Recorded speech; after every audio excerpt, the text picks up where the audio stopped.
And now, ladies and gentlemen, please welcome your teacher, EJ the DJ. Like I said, you know what it is. Mississippi. I'm back at it, doing what I do. EJAY Wilson is in the building. How you doing, boss? I'm doing pretty good. Thank you for having me. My man was just telling me a lot of stuff about the CIA. So, you know, I'm from the streets, but we want to learn a little bit about it. He said it's not that deep that everybody think it is. So we're going to talk to him about it and learn about the CIA. CIA and Department of Justice, covert. It's not what you think it is. Okay. That's TV. Jason Bourne, that's TV. All right, so I don't know. I want to listen. I want to know. They said that when the alphabet boys come, they coming. Hey, we gonna come when we gotta come. But on the other hand, we do a lot of good job. Okay. A lot of good things out in the community, like I do. Okay. I love my people. I love all people. I love it. I don't judge anybody. Yeah. I'm apolitical. Okay. Nor a Democrat, nor a Republican. Okay. Nor independent, because I have to deal with everybody. I love it. I love it. Yeah. So what got you into the CIA business? I accidentally got hired in there. What you mean accidentally? You don't accidentally apply for a job like that. I was working for the United States Department of Agriculture. Okay. And then I went to the DEA and I was on the Fugitive Task Force and went to South America for do a hostage swap with Senator John McCain. He said South America. Yeah. You know what that mean? That's where them big boys is at. Cartels. We ain't gonna talk about that. We ain't going that deep though. We ain't going that deep. Yeah, it's a real strain on a person's life because you got to leave your family behind. Yeah. And you pretty much live a lie the whole time you're there. Wow. You really can't speak on a lot of things that's not declassified. Okay. And so when you say declassified, what does that mean? Well, declassified mean the information. A lot of the information is what we might call undercover. Okay. But when it's declassified, it becomes public information. So public records. Public records. You could Google it. You can Google All it. right. So yes. it's searchable. Searchable. Gotcha. It's searchable. Okay. All declassified information. Okay.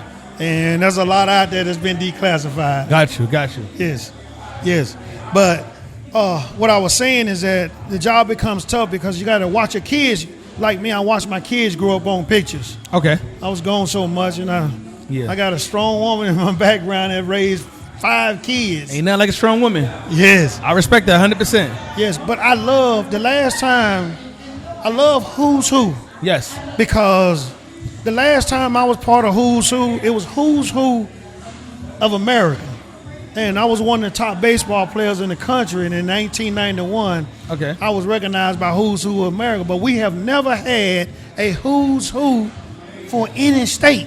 This is the first time. And it is lovely. It is beautiful. What happened today, I push forward to it. Whatever I can do to help it make it grow, I will do it. I love it. Shout out to my boy Tino James, man. You know what it is. This is only right. Mississippi Who's Who. They call it the sit.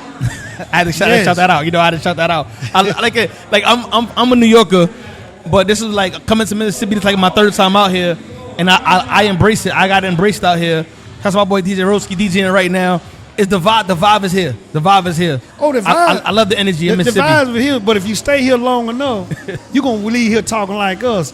16 days after 9/11, I was in New York. Okay. I was in New York at Ground Zero for 6 months. Wow. So I commend you. Yeah. For dealing what you had to deal with up there, and I'm pretty sure that there's a lot of people can be recognized by Who's Who. Yes. You know? Yes. The fact you talked about 9/11, I remember that day like it was yesterday. It was a different day. That day changed a lot of people's lives. Oh yes. A lot of lives changed that day for real. Yes. It was a horrific sight for me to see, and because I love people, I just couldn't imagine what the residents had to deal with up there. We never had this in Mississippi. Got you. So yes, you're a long way from home, and I'm always love New Yorkers for what y'all dealt with because that changed my entire life. So I got to ask you a hard question, right? They say the government has something to do with that. What's your interpretation of that? They say the government was inside job. I tell you this, and I'm gonna say it like this: the way we get in wars, 2 people get on the telephone, they disagree. Got you. And that's exactly what happened with Bin Laden and George Bush. Okay. They're childhood friends. Because I heard at one time that Bin Laden was actually on our side, the United States. They trained them. Okay. Okay, people will say I've been people will researching, I say don't that the war was all behind oil. Okay. I'm gonna give you that. I'm gonna give you a little bit of that, but that wasn't all of what it was. You got to realize, Bin Laden parents owned the Carlyle Group. The Carlyle Group owned 48% of the United States. The Carlyle Group is in Manhattan, owned by Bin Laden parents. Bin Laden parents sold oil refineries to people like Jerry Jones, George Bush, your daddy. They sold oil refineries to Dick Cheney. So it was about oil, and that's why Bin Laden became angry. That's why we were in Desert Storm. Got you.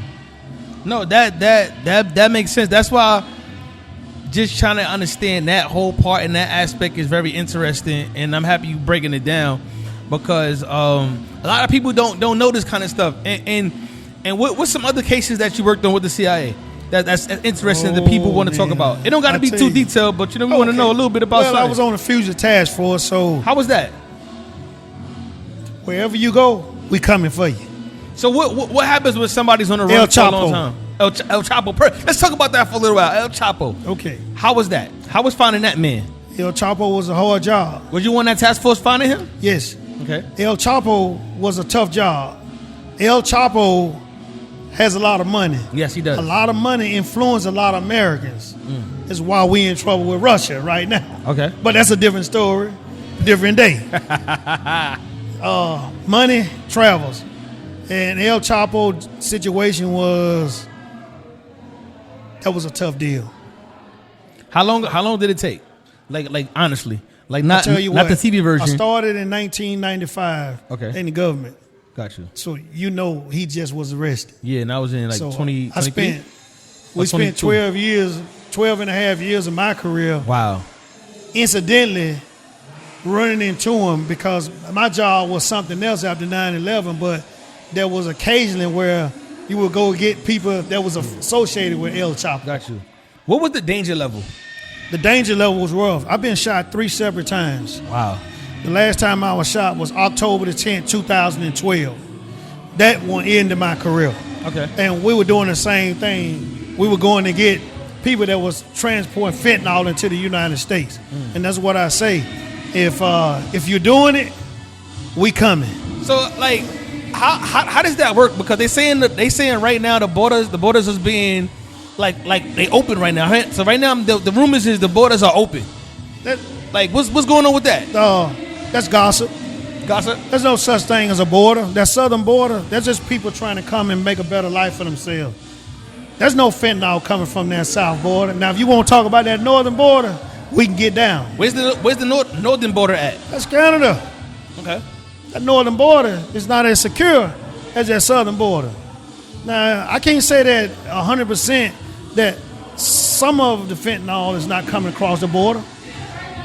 But the majority is coming from that northern border. That's why they want you to focus on the southern border. Those people are poor.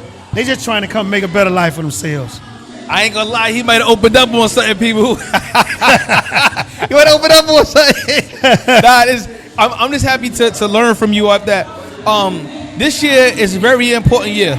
Kamala Harris, Donald Trump. I'm not gonna ask you who you voted for, but I want to ask you what's your interpretation of what's going on in America right now. Well, I can tell you who I'm voting for. I'm going to vote for democracy. Okay. And that's Kamala Harris. Okay. The situation going on with Donald Trump, if people that don't understand politics will have to understand what's going on.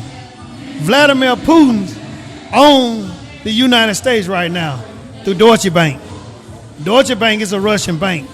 They will call them Russian oligarchs. There's no such thing as a Russian oligarch. It's the Russian mafia. Oligarch is just a word the media uses so you don't be afraid. We getting deeper, people. We getting deeper. Hey. I don't want to get too deep. Hey, you won't get too deep. But it's out there. It's out there. It's out there. Oh, man. It's out there. Got you. And democracy is going to be very important for people to get out and vote. We don't need a dictator. Right now, Donald Trump, the things that he said is foolish on national TV and on his Twitter accounts, he's reaching out for help. Okay. And he's doing it the wrong way, though. But I'm going to tell you this, and I want to end on this. One thing about the Russian mafia, Russian oligarchs, once you borrow money from those banks, they don't want the money back. They want what they were promised. And you can read, you can Listen. you can make out what you want from that. Listen, this like I said, Mississippi, who's who? We outside, right? We having these conversations, man. It's about education and learning and having a different perspective on life and understanding. Shout out to everybody. Shout out to my brother right here. I appreciate you. Thank you for having me. Let everybody know where they can find you at. Where they can find you at. Where they can find you at on social media. Where they can find you at. I don't have a social media account due to security reasons. See, listen. He really part of the CIA, people. I try to get him. It's not gonna happen. So you know where we at. You know what we doing. Tell a friend. EJ the DJ. We signing out.